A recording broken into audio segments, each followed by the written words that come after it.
ఎవరో చెప్పుకో చూద్దాం. ప్లీజ్ కేతన, నేను కొంచెం బిజీగా ఉన్నాను. రాహుల్, ఈ బిజీలు బజ్జీలు ఎప్పుడు ఉండేవే కానీ సరదాగా సినిమాకి వెళ్దామా? ఈ టైంలో సినిమా ఏంటి? అబ్బా పద రాహుల్, వెళ్దాం పద. అమ్మా కేతన, సినిమాకి షికార్లకి ఇప్పుడు కుదరదమ్మా. ఎందుకు మావయ్య? నేను రాహుల్ గుడికి వెళ్ళాలి. అయినా ఈ టైంలో గుడికేం డాడ్? ఇది మీ అమ్మ ఆదేశం. అర్జెంటుగా నిన్ను గుడికి తీసుకెళ్ళి నీ పేరు మీద అభిషేకం చేయమంది. పద వెళ్దాం. తప్పదా? మీ అమ్మ అడిగింది కదా, తప్పదు రాహుల్. పెద్దనా, పెద్దమ్మకి ఒంట్లో త్వరగా నయమవ్వాలని నేను కేతన కూడా గుడికొస్తామని మొక్కుకున్న పెద్దనాన్న.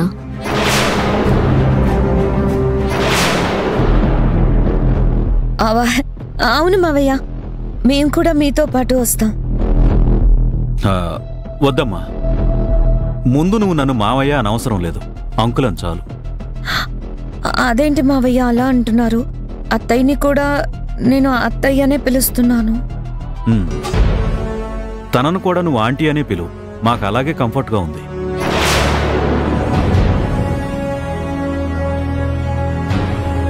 మావయ్య గారి వాయిస్లో ఏదో తేడా వచ్చిందేంటి?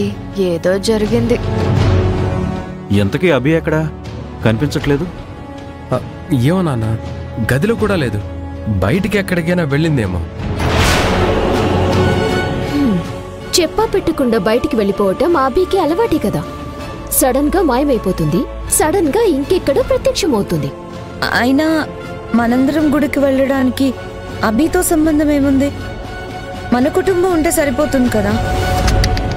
అమ్మా కేతన, అభి కూడా ఇంకా ఈ కుటుంబమే. అభికి రాహుల్కి ఇంకా విడాకులు అవ్వలేదు.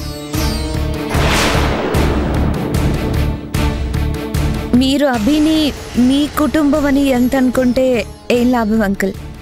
తనంటే రాహుల్కి అస్సలు ఇష్టం ఉండదు.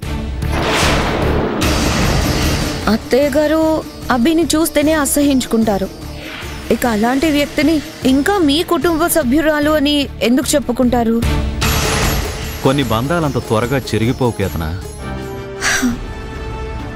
ఏంటో అంకుల్, మీరేమో అభిని నెత్తినెక్కించుకొని కూర్చుంటారు, అభి ఏమో ఇంట్లో ఎవరికి మనశ్శాంతి లేకుండా చేస్తుంది.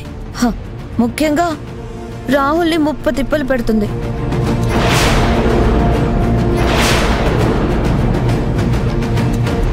నేను రాహుల్ కలిసి ఉంటేనే చాలు, తెగ నిప్పులు చెరుగుతోంది.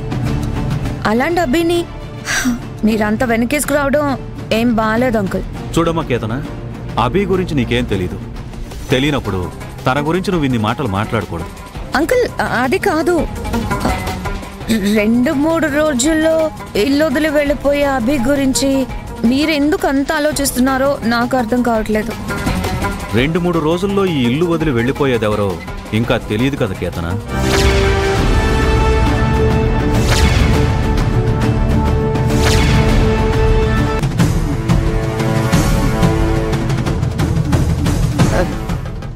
ఐరేంద్రే, మావయ్య గారి మాటల్లో ఏదో తేడా కనిపించడం లేదు. అవునదినా, నేను గమనిస్తూనే ఉన్నాను. కొంపదీసి కేతన రాహుల్ చిన్ననాటి స్నేహితురాలు కాదు అని మావయ్య గారికి తెలిసిపోయిందా ఏంటి? తెలిసే అవకాశం అయితే లేదు. ఏమో, నాకైతే ఎక్కడో తేడా కొడుతుంది. రాహుల్, మనం గుడికి బయలుదేరదాం, పద. సరే డాడ్. రాహుల్, గుడికి కదా, మేం కూడా మీతో పాటు బయలుదేరుతాం, సరేనా? సరే అక్క. వదినా, నువ్వు అన్నీ తీసుకునిరా, నేను మా ఆయన్ని పిలుస్తాను. అందరం కలిసి ఒకేసారి బయలుదేరి వెళ్ళిపోదాం. శ్రీకర్, అమ్మో, శ్రీకర్, అమ్మో.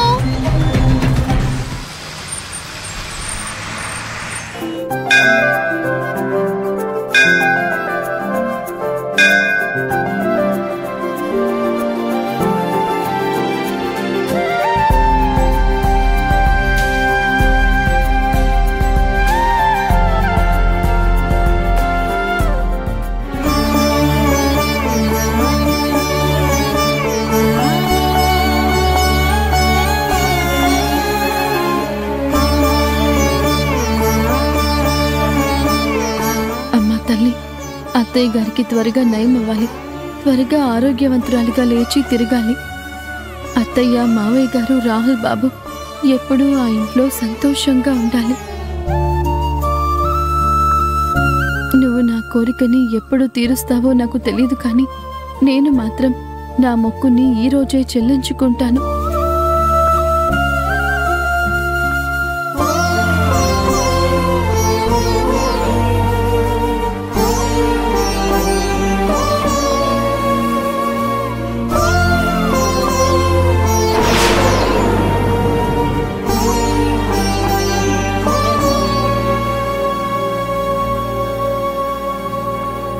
నమస్కారం. నమస్కారం అండి. మా అబ్బాయి పేరు మీద అర్చన జరిపించండి పంతులు గారు. గోత్రనామాలు చెప్పండి బాబు. రాహుల్, పైడిపాళ గోత్రం. పైడిపాల గోత్రోద్భవస్య రాహుల్ నామధేయస్య సహ కుటుంబానాం క్షేమస్థైర్య ధైర్య వీర్య విజయ అభయ ఆయురారోగ్యైశ్వర్య అభివృద్ధ్యర్థం శ్రీ పరమేశ్వరి ప్రీత్యర్థం. కేతన, నీకు మరో మంచి అవకాశం దొరికింది. ఏంటది? నువ్విప్పుడు వెళ్ళి గుడి చుట్టూ ప్రదక్షిణలు చేయటం మొదలుపెట్టు. నాకు ఏమీ తెలియనట్టు ప్రదక్షిణలు ఎందుకు చేస్తున్నావు అని అడుగుతాను. అత్తయ్య గారు త్వరగా అనారోగ్యం నుంచి బయటపడాలని ఆ దేవతకి 108 ప్రదక్షిణలు చేస్తున్నానని నువ్వు చెప్పు. అలా చెప్తే రాహుల్కి నీ మీద అభిమానం పెరుగుతుంది, గౌరవం రెట్టింపవుతుంది. 108 ప్రదక్షిణాలు చేస్తే నాకు 180 డిగ్రీల జ్వరం వస్తుంది. దానికి బదులు 1116 పెట్టి ఒక పూజ చేస్తే సరిపోతుంది కదా. కేతన, అవకాశాలు దొరికినప్పుడే తెలివితేటలు ప్రదర్శించాలి. నువ్వేంటి తెలివితేటల్ని తాడు కట్టి గంగపాలు చేసినట్టు ఆలోచిస్తున్నా? 108 ప్రదక్షిణాలంటే మాటల నా వల్ల కాదు. ఇలా అయితే నువ్వు రాహుల్ని ఇంప్రెస్ చేసినట్టే, తన చేత తాళి కట్టించుకున్నట్టే. ఐరేంద్రి, ఏంటి మీరు ఎప్పుడు ఏదో గూడుపుటాన్ని పన్నేవాళ్ళలాగా గుంపులుగా చేరి తెగ రహస్యంగా చర్చించుకుంటారు? మాకు కూడా చెప్పొచ్చు కదా. అది సింహాసనేశ్వరీ చగ్నికుండ సంభూత దేవకారి సముద్యత ఉద్యద్భాను సహస్రాభ చతుర్బాహు సమన్విత ఆపదామభర్తారం దాతారం సర్వసంపదాం లోకాభిరామం శ్రీరామం భూయో భూయో నమామ్యహం. యా దేవీ సర్వభూతేషు మాతృరూపేణ సంస్థితా నమస్తస్యై నమస్తస్యై నమస్తస్యై నమో నమః. ఓం శాంతి శాంతి శాంతి. లక్ష్మీగణాధిపతయే నమో నమః. తీసుకోమ్మా. ఓం శ్రీమన్మహాగణాధిపతయే నమః. ఓం గణాధ్యక్షాయ నమః. ఓం ఫాలచంద్రాయ నమః. నమ్రాం భవానీం శాంతమూర్తిం.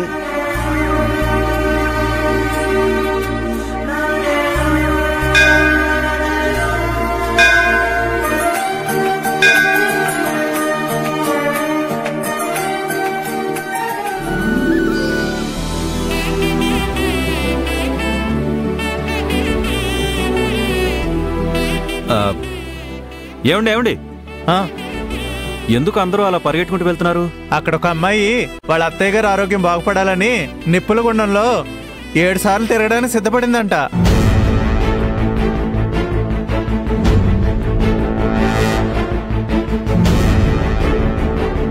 ఒక్కసారి తిరగడం అంటే చాలా గొప్ప విషయం. అలాంటిది 7 సార్లు తిరగడం అంటే మామూలు విషయమా? పాపం ఆ అమ్మాయి ఎవరో, ఆ అమ్మాయికి ఎంత కష్టం వచ్చిందో.